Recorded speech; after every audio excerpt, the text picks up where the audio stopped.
بسم اللہ الرحمن الرحیم۔ مال غنیمت کے احکام اور اس کی تقسیم کا قانون۔ لفظ غنیمت لغت میں اس مال کے لیے بولا جاتا ہے جو دشمن سے حاصل کیا جائے۔ اصطلاح شریعت میں غیر مسلموں سے جو مال جنگ و قتال اور قہر و غلبے کے ذریعے حاصل ہو اس کو غنیمت کہتے ہیں، اور جو صلح و رضامندی سے حاصل ہو جیسے جزیہ و خراج وغیرہ، اور اس کو فیء کہا جاتا ہے۔ قرآن کریم میں انہی دونوں لفظوں سے ان دونوں قسموں کے احکام بتلائے گئے ہیں۔ سورہ انفال میں مال غنیمت کے احکام کا ذکر ہے جو جنگ و قتال کے وقت غیر مسلموں سے حاصل ہو۔ یہاں سب سے پہلے ایک بات پیش نظر رہنا چاہیے، وہ یہ کہ اسلامی اور قرآنی نظریے کے مطابق تمام کائنات کی اصلی ملکیت صرف اس ذات حق تعالیٰ کی ہے جس نے انہیں پیدا کیا ہے۔ انسان کی طرف کسی چیز کی ملکیت کا صرف ایک ہی طریقہ ہے کہ اللہ تعالیٰ نے اپنے قانون کے ذریعے کسی شخص کی ملکیت قرار دے دی، جیسے سورہ یاسین میں چوپائے جانوروں کے ذکر میں ارشاد فرمایا، اولم یروا انا خلقنا لهم مما عملت ایدینا انعاما فہم لہا مالکون، یعنی کیا یہ لوگ نہیں دیکھتے کہ چوپاؤں کو ہم اپنے ہاتھوں سے بنایا پھر لوگ ان کے مالک بن گئے۔ مطلب یہ ہے کہ ان کی ملکیت ذاتی نہیں، ہم نے اپنے فضل سے ان کو مالک بنا دیا۔ جب کوئی قوم اللہ سے بغاوت کرتی ہے یعنی کفر و شرک میں مبتلا ہو جاتی ہے تو پہلے حق تعالیٰ ان کی اصلاح کے لیے اپنے رسول اور کتابیں بھیجتے ہیں جو بدبخت اس انعام الہیہ سے بھی متاثر نہیں ہوتے، تو اللہ تعالیٰ اپنے رسولوں کو ان کے مقابلے میں جہاد و قتال کا حکم دے دیتے ہیں، جس کا حاصل یہ ہوتا کہ ان باغیوں کے جان و مال سب مباح کر دیے گئے، ان کو اللہ تعالیٰ کے دیے ہوئے اموال سے نفع اٹھانے کا حق نہیں رہا، بلکہ ان کے اموال بحق سرکار ضبط ہو گئے۔ انہی ضبط شدہ اموال کا دوسرا نام مال غنیمت ہے جو کفار کی ملکیت سے نکل کر خالص حق تعالیٰ کی ملکیت میں رہ گئے۔ ان ضبط شدہ اموال کے لیے زمانہ قدیم سے حق تعالیٰ کا قانون یہ رہا ہے کہ ان سے کسی کو فائدہ اٹھانے کی اجازت نہیں ہوتی تھی، بلکہ ایسے اموال کو جمع کر کے کسی کھلی جگہ میں رکھ دیا جاتا اور آسمان سے ایک بجلی آ کر ان کو جلا دیتی تھی۔ یہی علامت ہوتی تھی اس جہاد کے قبول ہونے کی۔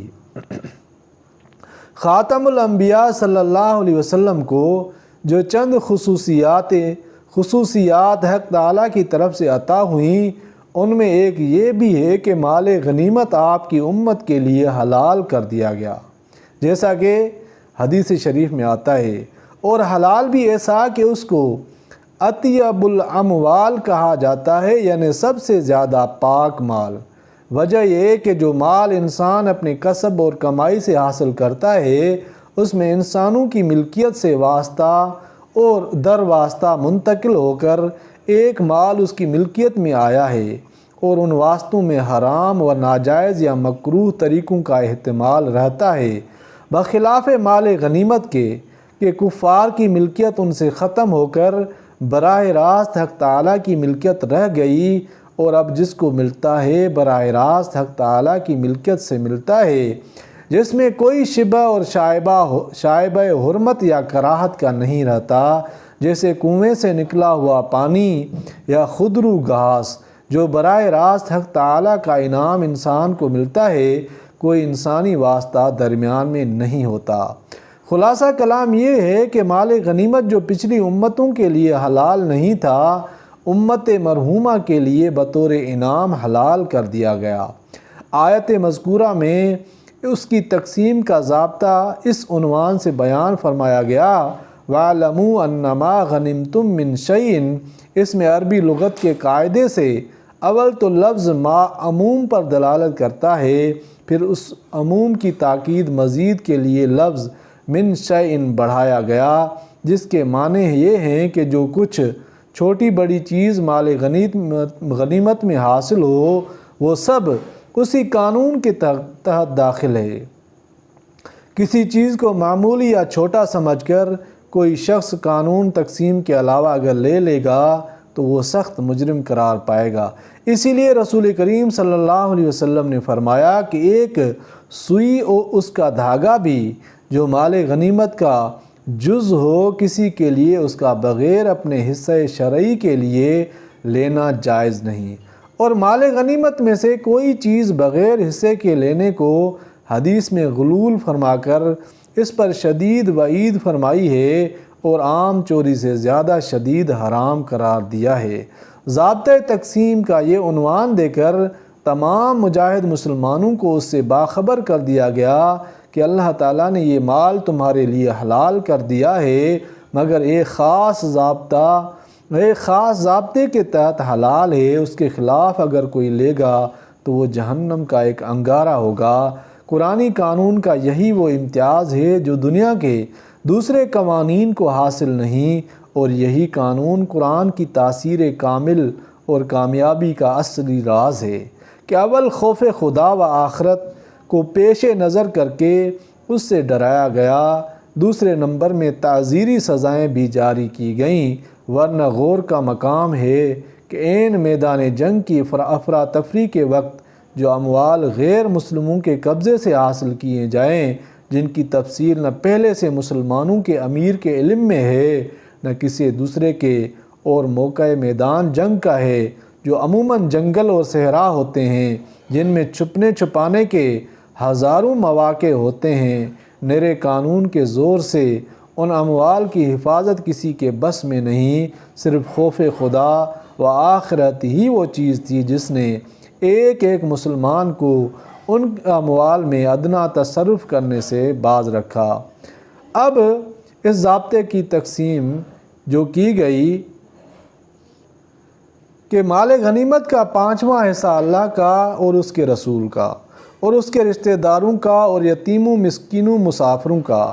یہاں پہلے تو یہ بات غور طلب ہے کہ ضابطہ پورے مال غنیمت کی تقسیم کا بیان ہو رہا ہے، مگر قرآن نے صرف اس کے 5ویں حصے کی تقسیم کا ضابطہ یہاں ذکر فرمایا، باقی 4 حصوں کا کوئی ذکر نہیں کیا گیا۔ اس میں کیا راز ہے اور باقی 4 حصوں کی تقسیم کا کیا قانون ہے؟ لیکن قرآن میں غور و تدبر کرنے سے ان دونوں باتوں کا جواب انہی لفظوں میں یہ نکل آتا ہے کہ قرآن کریم نے جہاد کرنے والے مسلمانوں کو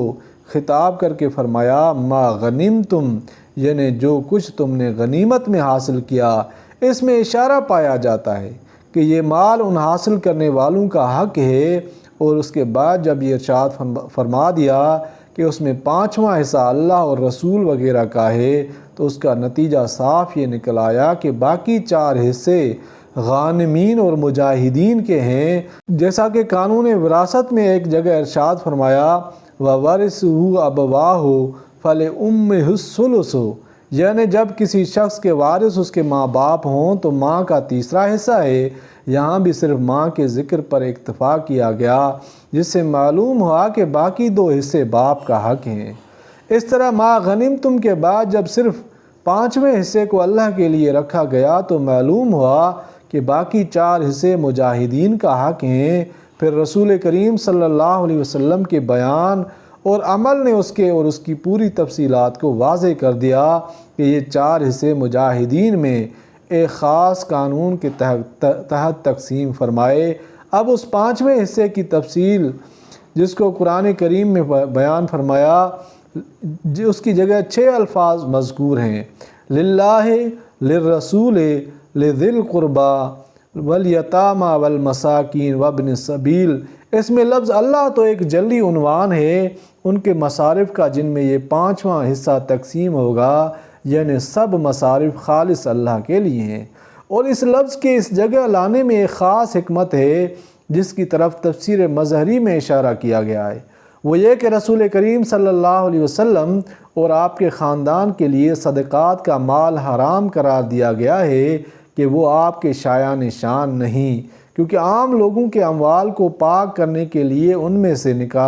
نکلا ہوا حصہ ہے، جس کو حدیث میں اوساخ الناس سے فرمایا ہے، یعنی لوگوں کا میل کچیل وہ شان نبوت کے لائق نہیں۔ مال غنیمت کے 5ویں حصے میں سے چونکہ رسول کریم صلی اللہ علیہ وسلم اور آپ کے خاندان کو بھی قرآن کی اس آیت نے حصہ دیا ہے، اس لیے اس پر متنبہ کیا گیا کہ یہ حصہ لوگوں کی ملکیت سے منتقل ہو کر نہیں آیا بلکہ بلا واسطہ اللہ تعالیٰ کی طرف سے ہے، جیسا کہ ذکر کیا گیا ہے کہ مال غنیمت کفار کی ملک سے نکل کر براہ راست حق تعالیٰ کی خالص ملکیت ہو جاتا ہے، پھر اللہ تعالیٰ کی طرف سے بطور انعام تقسیم ہوتا ہے۔ اس لیے اس بات کی طرف اشارہ کرنے کے لیے رسول اللہ صلی اللہ علیہ وسلم اور ذوی القربیٰ کو جو حصہ مال غنیمت کے خمس سے دیا گیا ہے وہ لوگوں کے صدقات کا نہیں بلکہ براہ راست حق تعالیٰ کی طرف سے فضل و انعام ہے۔ یعنی سب مال اصل میں خالص ملکیت اللہ تعالیٰ کی ہے، اسی کے فرمان کے مطابق مذکورہ مصارف میں خرچ کیا جائے گا۔ اس لیے اس خمس کے اصلی مصارف 5 رہ گئے: رسول، ذوی القربیٰ، یتیم، مسکین، مسافر، پھر ان میں سے استحقاق کے درجے مختلف ہیں۔ قرآن کریم کی بلاغت دیکھیے کہ ان درجات استحقاق کا فرق کس باریک و لطیف انداز سے ظاہر فرمایا گیا ہے کہ ان 5 میں سے پہلے 2 پر حرف لام لایا گیا، للرسول ولذی القربیٰ، اور باقی 3 قسموں کو بغیر حرف لام کے باہم معطوف بنا کر ذکر کر دیا گیا۔ حرف لام عربی زبان میں کسی خصوصیت کے اظہار کے لیے استعمال کیا جاتا ہے۔ لفظ للہ میں حرف لام اختصاص ملکیت کے بیان کے لیے ہے کہ اصل مالک سب چیزوں کا اللہ تعالیٰ ہے، اور لفظ للرسول میں استحقاق کی خصوصیت کا بیان مقصود ہے کہ اللہ تعالیٰ نے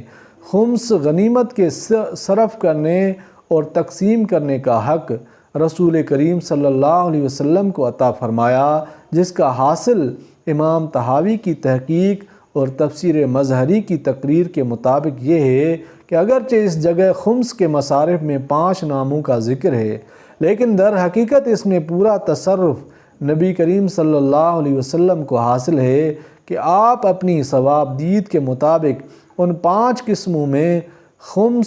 غنیمت کو